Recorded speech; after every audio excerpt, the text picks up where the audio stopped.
అండి, అందరికీ నమస్కారం. రేపే చొల్లంగి అమావాస్య.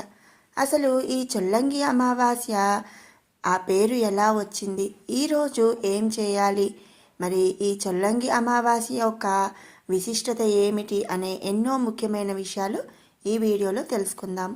ఫస్ట్ టైం ఛానల్ చూస్తున్న వాళ్ళు ఎవరైనా ఉంటే కనుక సబ్స్క్రైబ్ చేసుకోండి. అలాగే బెల్ ఐకాన్ కూడా క్లిక్ చేయండి. లైక్ చేయటం అయితే అస్సలు మర్చిపోవద్దు. ఇక చొల్లంగి అమావాస్య.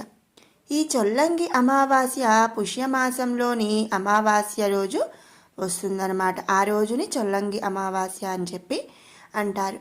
మనకి తెలుసు కదండి, ప్రతి నెల కూడా ఒక అమావాస్య అనేది వస్తుంది. ఇలా తెలుగు క్యాలెండర్ ప్రకారం సంవత్సరంలో 12 అమావాస్యలు వస్తాయి. ఈ 12 అమావాస్యలలో కూడా ఈ చొల్లంగి అమావాస్య పుష్యమాసంలో వచ్చే అమావాస్య ఎంతో ప్రాముఖ్యమైనది, అలాగే విశేషమైనది. ఈరోజు శ్రీ మహావిష్ణువు వైద్యనారాయణుడిగా వీరరాఘవునిగా ఆవిర్భవించిన రోజు కాబట్టి ఈరోజు శ్రీ మహావిష్ణువుని వైద్యనారాయణుడిగా లేదా వీరరాఘవునిగా పూజించటం ఎంతో మంచిదన్నమాట. ఈ రోజున ఎంతో భక్తి శ్రద్ధలతో విష్ణువును పూజిస్తాము, అంత చక్కని ఫలితం వస్తుంది అని చెప్పి మన శాస్త్రం చెబుతుంది. ఇక ఈ అమావాస్యకి రోగహరణ శక్తి ఉంటుంది అని మన పెద్దలు చెప్తున్నారు.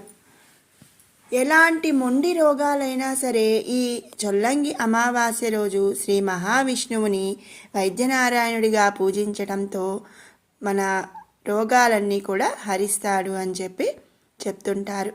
అలానే ఎవరైనా దీర్ఘకాలిక వ్యాధులతో బాధపడేవారు ఈ చొల్లంగి అమావాస్య నాడు ఒక ప్లేటు తీసుకొని చక్కగా కొంచెం బియ్యం పిండి, పంచదార, దానికి కొంచెం యాలకుల పొడి కలిపి ఆవు నెయ్యి వేసి విష్ణు సహస్రనామం పారాయణం చేసి దీపం పెట్టాలి. అలా దీపం పెట్టిన పదార్థాన్ని దీపం కొండెక్కిన తర్వాత దాన్ని ఇంట్లో ప్రతి ఒక్కరూ కూడా ప్రసాదంగా తీసుకోవడం చాలా మంచిది.